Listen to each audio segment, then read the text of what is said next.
Nah, PP 20 2026 ini kalau teman-teman mau dapatin foldernya ada di sini ya. Foldernya adalah peraturan.pajakpajakpajak.com ya. Peraturan.pajakpajakpajak.com. Kalau dibuka, teman-teman akan lari ke sini.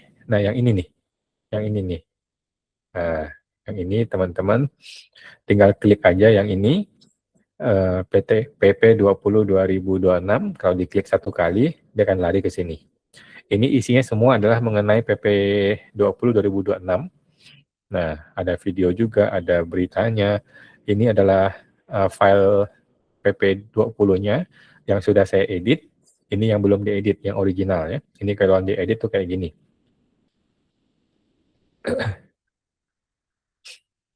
Nah, yang sudah diedit tuh udah saya kasih, udah dikasih begini-ginian. Udah dikasih tulisan-tulisan begitu. Oke. Kemudian yang ini adalah kualifikasi untuk 2027 adalah gunakan basis data 2026. Ini hasil dari pertanyaan saya kepada informasi pajak ke kering pajak ya, pakai email. Ini yang kedua, yang ketiga juga hasil dari jawaban dari kering pajak. Oke, kita akan bahas pelan-pelan teman-teman ya. Pelan-pelan kita bahas teman-teman. Kalau ada pertanyaan silakan langsung di raise hand atau di chatting. Jadi PP 20 2026 ini pada prinsipnya adalah menyatakan orang pribadi dan PTP itu bisa selamanya menggunakan PPh final 0,5% UMKM ya. Nah, mari kita bahas satu persatu. Nah, jadi yang pertama adalah orang pribadi dan PTP-nya dan punya istrinya itu berlaku keduanya dan gabungan itu bisa berlaku selamanya dia pakai PPh final 0,5%. Syaratnya cuma ada dua syarat. Syarat pertama adalah omset gabungannya masih di bawah 4,8 M. Syarat kedua adalah dia bukan jasa pekerjaan bebas. Sesimpel itu. Omset gabungan di sini maksudnya adalah usahanya dia plus pekerjaan bebasnya dia plus omsetnya istrinya dia, termasuk istri yang PH maupun MT ya. Nggak peduli mau PH mau MT digabung semua. Plus juga semua omsetnya PTP. Digabung semuanya tidak melebihi 4,8 M. Ini ada di pasal 2 angka 1 huruf F ya, yang mengatakan masih boleh toleransi sampai dengan 2026. Jadi 2026 masih boleh nih, 2027 sudah tidak bisa. Nah, yang tidak bisa adalah dua-duanya, OP-nya nggak bisa, PTP-nya pun tidak bisa. Syarat yang kedua adalah dia bukan jasa pekerjaan bebas, ya pasal 57 ayat 1 dan dihapusnya pasal 59. Nah, jadi intinya adalah orang pribadi PTP boleh selamanya pakai 0,5%, yang penting dua syarat terpenuhi. Syarat pertama gabungannya tidak melebihi 4,8, syarat kedua adalah bukan pekerjaan bebas. Nah, sedangkan penghasilan dari gaji, sewa yang bukan kegiatan usaha sewa ya, bunga deposito, trading saham, jual tanah bangunan, dapat hibah, dapat warisan, ini tidak termasuk dalam perhitungan gabungan omset, teman-teman ya. Tidak termasuk. Karena ini adalah final lainnya. Ini adalah final juga, tetapi bukan yang final 0,5%. Dan juga ada yang kategori tidak kena pajak ya, bukan objek pajak kayak hibah warisan, juga tidak perlu digabung. Oke. Yang digabung hanya dari usaha plus pekerjaan bebas, plus punya istri dan PTP-nya. Nah, kemudian nomor 2, khusus PTP yang menjual jasa sehubungan dengan pekerjaan bebas, contohnya paling gampang konsultan pajak, dokter, pengacara, notaris, ini tidak boleh pakai PPh final 0,5% mulai tahun pajak 2027. Untuk yang sedang berjalan, nah, untuk yang sedang berjalan masih boleh nih sampai 2026. Jadi kayak saya nih konsultan pajak, di 2026 ini saya masih boleh pakai 0,5%, tetapi di 2027 tidak boleh lagi. Ya, PTP yang di dalamnya adalah menjual jasa pekerjaan bebas. Ini ada di pasal 57 ayat 2 huruf B ya, yang mengatakan tidak boleh. Kemudian junto pasal 2, pasal kedua angka 1 huruf F ya, dia bilang masih boleh sampai 2026. Nah, kemudian koperasi. Nah, ini mungkin kita nggak ada yang main di koperasi ya. Koperasi berlaku sama 4 tahun ya, sama seperti aturan lama. Jadi kalau masih berjalan, maka bereskan sampai 4 tahun selesai. Kalau dia baru mau berdiri sekarang, baru mau dimulai 2026, masih boleh ya, pakai 4 tahun ke depan. Pasal 57 angka ayat 2 huruf F ya, koperasi. Nah, sekarang gimana dengan PT biasa dan CV? Nah, PT biasa, CV, firma, BUMN, BUMDes yang sedang berjalan, yang masih aktif menggunakan PPh final 0,5% ya, tetap berjalan sampai habis masa berlakunya tersebut. Oke, ikuti aturan lama di PP 55 2022. Oke. Ini khusus PT biasa dan CV yang berdiri sebelum tanggal 22 April 2026. Oke. Bagaimana kalau dia berdirinya di tanggal 30 April? Waktu itu kan PP 20 belum muncul nih. Nah, tetap nggak bisa teman-teman ya, tetap tidak bisa. Walaupun PP 20 ini munculnya di akhir bulan Mei, tetap tidak bisa. Setelah tanggal 22 April, sudah tidak bisa. Nah, kemudian bagaimana dengan PT CV yang baru? Nah, kalau yang baru berdiri setelah tanggal 22 April, itu tidak bisa gunakan PPh final UMKM 0,5% untuk tahun 2026 dan seterusnya. Jadi walaupun dia sudah berhasil cetak suket ya, tetap tidak bisa. Walaupun sudah berhasil cetak suket PP 55 2022-nya, tetap tidak bisa. Batalkan suketnya, maksudnya buang aja suketnya, nggak usah dipakai. Ya. Nah, kemudian banyak orang mulai bertanya juga nih, perlukah mencetak suket PP 20 2026? Nah, ini jawabannya perlu teman-teman ya, sangat perlu banget. Tetapi saat ini sistem kontes belum mengakomodir. Jadi kita tunggu saja. Jadi kita menunggu ya. Nah, mudah-mudahan di akhir minggu ini kontes akan diperbaiki ya, kan ada downtime. Jadi teman-teman yang suketnya sudah expired, yang kemarin-kemarin, itu belum bisa dapat suket baru. Jadi terpaksa kita tetap dipotong PPh 2123 oleh customer ya, bagi teman-teman yang memang akan dipotong PPh, ya udah terpaksa tetap dipotong. Coba infokan kepada customer agar dipotong final 0,5% saja, tetapi sambil nunggu suket yang baru terbit. Gitu. Jadi tolong dipotong aja dulu, uangnya ditahan dulu, tapi suketnya nanti. Setelah ada suket, barulah bikin bukti potong. Gitu loh. Setelah sudah terbit suket PP 20 2026, barulah dibuat bukti potong. Ya, kalau dia bersedia. Tetapi kalau klien kita tidak bersedia, ya sudah, biarin aja tetap dia potong PP 2123. Tapi kalau klien tidak bersedia menunggu, maka biarkan saja potong PPh 2123, sedangkan kita tetap membayar mandiri ya, PPh final 0,5% sendiri, seperti biasa. Itu teman-teman ya. Nah,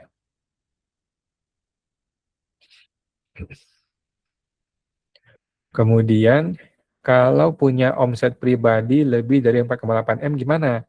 Nah, menurut saya sih sudah saatnya kita melupakan PPh final 0,5%. Ya, teman-teman perlu mendirikan mungkin PTP atau PT atau CV dan menjadi PKP sejak dari awal. Gitu. Saya rasa sudah saatnya ya, kalau memang omset yang gede. Gitu. Berbagai cara yang kita pikirkan itu bisa-bisa saja, tetapi menurut saya akan mempersulit diri sendiri, merepotkan diri sendiri. Lagi pula DJP itu ke depannya udah tahu, ke depannya itu memang ini targetnya. Memang dia tidak mau lagi ada orang tuh pecah-pecah omset, gitu. Jadi fasilitas 0,5% itu terlalu murah dan memang hanya untuk mereka-mereka yang murni masih kecil, masih merintis, gitu. Sedangkan yang sudah gede, sudah di atas 4,8 M, oleh DJP dianggap bukan lagi UMKM. Sudah dianggap pengusaha kelas menengah lah gitu ya, dan memang harus dikenai pajak lebih mahal, bahkan super mahal. Nah, kemudian pertanyaannya, Kalau mau tetap gunakan 0,5% UMKM gimana caranya? Caranya gampang sebenarnya ya, teman-teman harus tetap kecil usahanya. Maksimal omset 4,8 M. Gabungan ya, orang pribadi plus istri plus PTP. Nah, pertanyaan bisa nggak ditahan omsetnya? Jawabannya bisa teman-teman ya. Jadi kalau kita betul-betul merasa malas banget bikin PKP atau malas banget harus pembukuan dan sebagainya ya, ya udah tutup toko aja. Begitu melewati 4,5 M, tutup tokonya, kita jalan-jalan ke luar negeri, tahun depan Januari dagang lagi, gitu. Dan itu bisa dilakukan teman-teman ya. Dan gue rasa itu kalau kita udah punya tabungan yang cukup ya, mending begitu deh daripada gede-gedein bisnis malah repot ya kalau emang tidak mau repot gitu. Kemudian apakah batas 500 juta masih berlaku? Jawabannya masih berlaku ya, ini tidak terpengaruh. Batasan 500 juta masih berlaku. Nah, kemudian apakah sudah tidak bisa pecah omset orang pribadi dan PTP? Kan selama ini banyak tuh yang pecah-pecah ke PTP. Jawabannya iya, sudah tidak bisa menurut saya sih ya. Kalau gabungannya melebihi omset 4,8 M, nah maka dua-duanya menjadi tidak boleh ya pakai PPh final 0,5% mulai tahun pajak 2027 berdasarkan gabungan omset 2026 ya, bukan 2025. Oke, ini ada berasal dari jawaban informasi pajak di file nomor 2. Di sini di file nomor 2 yang ini. Oke, file nomor 2 itu, jadi saya bertanya kepada informasi pajak ya, omset gabungan OP dan PTP lebih dari 4,8 M itu di 2025. Tetapi 2026-nya dia tidak melewati 4,8 M. Ini bagaimana? Apakah di 2027 masih boleh pakai 0,5%? Inti pertanyaannya adalah acuan untuk gabungan omset ini omset 2025 atau 2026? Oke, ini dijawab oleh informasi pajak ya, oleh kering pajak. Teman-teman tinggal baca aja filenya, tetapi intinya adalah, mana dia? Intinya adalah omset yang menjadi acuan adalah omset gabungan 2026, ya, bukan 2025. Artinya apa? Artinya kan sekarang kan 2026 bulan Juni, kita masih bisa atur. Kita masih bisa atur supaya omset 2026 kita paksakan di bawah 4,8 M total gabungannya. Sehingga 2027 kita clear, kita bisa pakai 0,5%.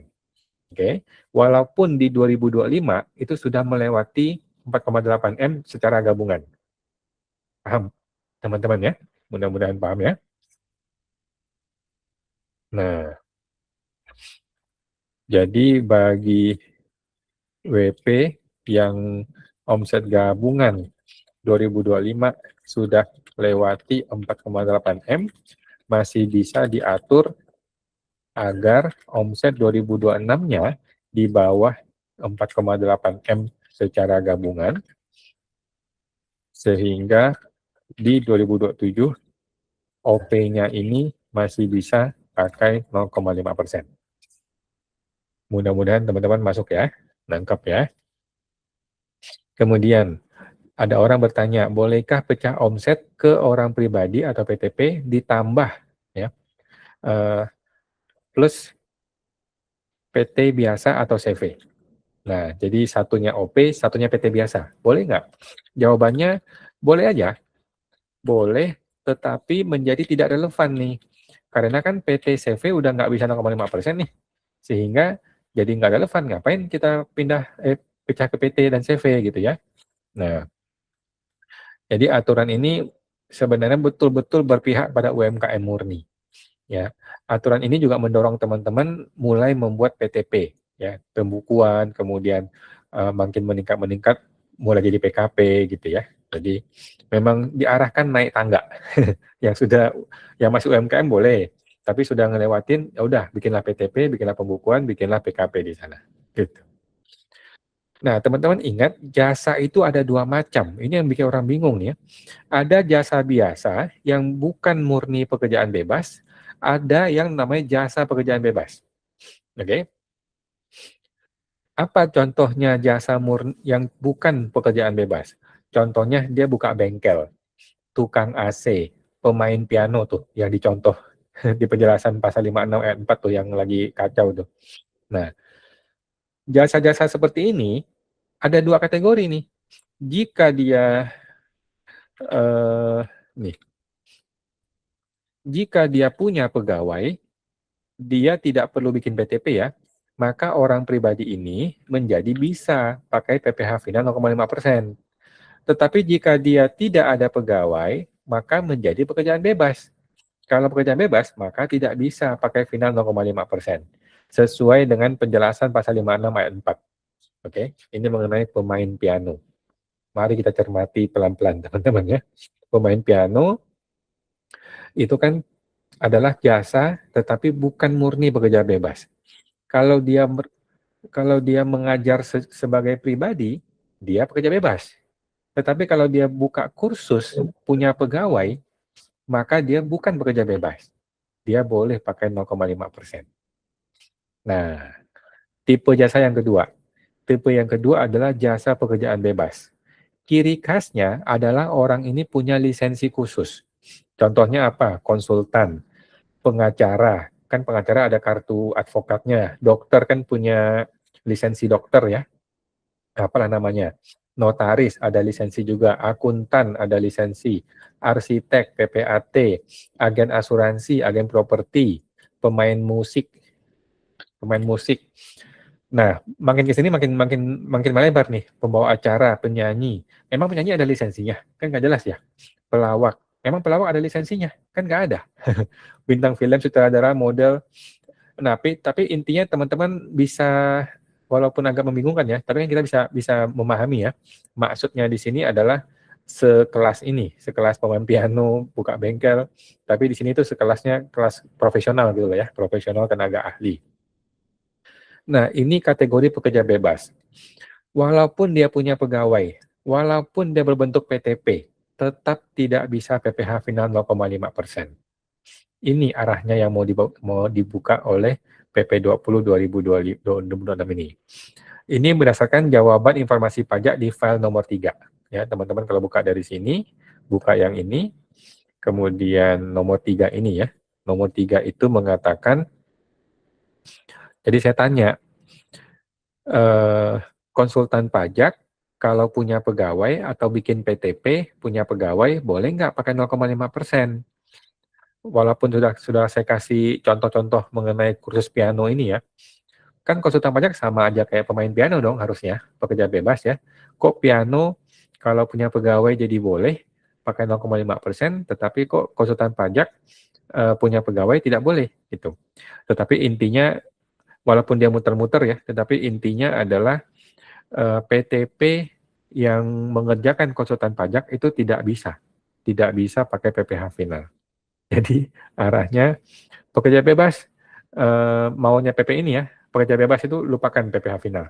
Gunakanlah norma 50%. Masih lumayan dapat 50%. Oke. Masih bisa pakai metode norma 50%. Ya. Sudah lumayan kok. Sudah lumayan ya. Daripada gaji karyawan kantor itu full kena PPh umum. Kita dapat norma 50% udah bagus sebenarnya. Nah, jadi intinya siapa aja yang boleh pakai PPh final 0,5%. Yang pertama adalah orang pribadi atau PTP yang jual barang dagang biasa, bukan jual jasa, yang omset gabungannya di bawah 48M. Yang kedua adalah orang pribadi atau PTP yang jual jasa, bukan barang, tetapi bukan jasa yang khas pekerja bebas. Ya. Bukan jasa yang khas pekerja bebas. Dan dia punya pegawai di luar dirinya sendiri. Omset gabungannya di bawah 48M. Nah, hanya dua tipe ini aja lah yang boleh menggunakan PPh final 0,5%. Nah, kira-kira begitu. Kemudian, apakah NPPN masih perlu dicetak? Dan bagaimana yang sudah cetak di Januari 2026? Jawaban saya adalah masih perlu dan tidak terpengaruh ya. NPPN sama sekali nggak pengaruh, tetap perlu dicetak. Nah, kemudian kalau orang pribadi punya PTP di 2025 dan 2026, omset gabungan 2025 sudah lewati 4,8M. Namun omset gabungan 2026 itu di bawah 4,8 M. Apakah 2027 bisa final 0,5% atau tidak? Jawabannya bisa ya. Yang menjadi dasar untuk menentukan kualifikasi 2027 boleh atau tidak boleh PPh final adalah berdasarkan dari omset gabungan 2026, bukan 2025. Artinya masih bisa diatur nih 2026 ya. Nah, jadi kalau gitu kan teman-teman orang pribadi maupun PTP masih bisa pakai 0,5% di 2027 sepanjang Anda bisa mengatur omset gabungan 2026 tidak melewati 4,8 M. Nah, ini sesuai dengan jawaban tadi ya, jawaban informasi yang di file nomor 2. Nah, kemudian kalau 2027 seorang pekerja bebas mau tetap memaksakan gunakan PTP dengan 0,5%, apakah bisa? Contoh nih konsultan pajak kita nih ya. Menurut saya bisa aja dengan membuat alasan-alasan ini ya. Alasan pertama adalah saya ini punya pegawai, sama dengan contoh kasus piano ya, Tuan A. Tuan A si pemain piano. Kan sama kayak dia dong. Yang kedua, saya mengerjakan jasa manajemen, bukan jasa pekerja bebas. Nah, walaupun alasan ini alasan klasik ya, tetapi kalau memang Anda mau memaksakan, mau berani melawan, ya bisa aja. Kemudian yang ketiga, lisensi pribadi saya tidak digunakan dalam urusan BTP ini. Ini juga bisa dilakukan ya, kalau konsultan pajak. Gitu. Nah, atau sekalian aja Anda cabut lisensinya, kalau memang nggak perlu ya. Ya. Kemudian, bisakah saya buat orang pribadi dengan 0,5%, kemudian juga bikin PT atau CV yang non-final? Jawabannya boleh. Boleh ya. Tetapi kalau stok barangnya berbeda. Tetapi kalau stok barangnya sama, alias pecah omset, nggak usah deh teman-teman ya, malah ngerepotin diri sendiri. Yang namanya pecah omset akan selalu terjadi pencampuran stok. Stok barang tercampur itu selalu terjadi. Kemudian terjadi percampuran beli barang, terjadi percampuran rekening bank, itu selalu terjadi kalau memang dia pecah omset gitu. Tetapi kalau memang barangnya beda, boleh gitu. Jadi orang pribadi jualan barang A, dia maunya 0,5%. Kemudian dia buka PT. PT ini jualan barang B, gitu. Barangnya beda nih, suppliernya beda nih, rekeningnya beda nih. Boleh buka PT biasa atau CV hanya untuk jual barang yang berbeda itu, kemudian di PT-nya itu dia tidak gunakan 0,5%. Itu boleh, ya boleh. Kemudian lebih baik bikin PTP atau PT biasa atau CV, jawaban saya adalah selalu PTP. PTP itu udah paling bagus ya. Kecuali omset sudah yakin di atas 15 M, maka boleh langsung PT biasa sejak awal. Gitu. Dan kalau mindsetnya mau PKP, maka sejak awal buatlah jadi PKP. Jangan di tengah-tengah, karena kalau tengah-tengah repot lagi. Omset orang pribadi naik turun, apakah bisa ubah PTP, ubah PPh final dan PPh umum? Ini sedang saya tanyakan ke informasi pajak ya, jadi belum dijawab, masih menunggu jawaban. Jadi kalau 2026 melewati 4,8 M. 2026 masih di bawah 4,8 M. Berarti kan 2027 dia boleh PPh final. Kalau 2027 dia melewati 4,8 M.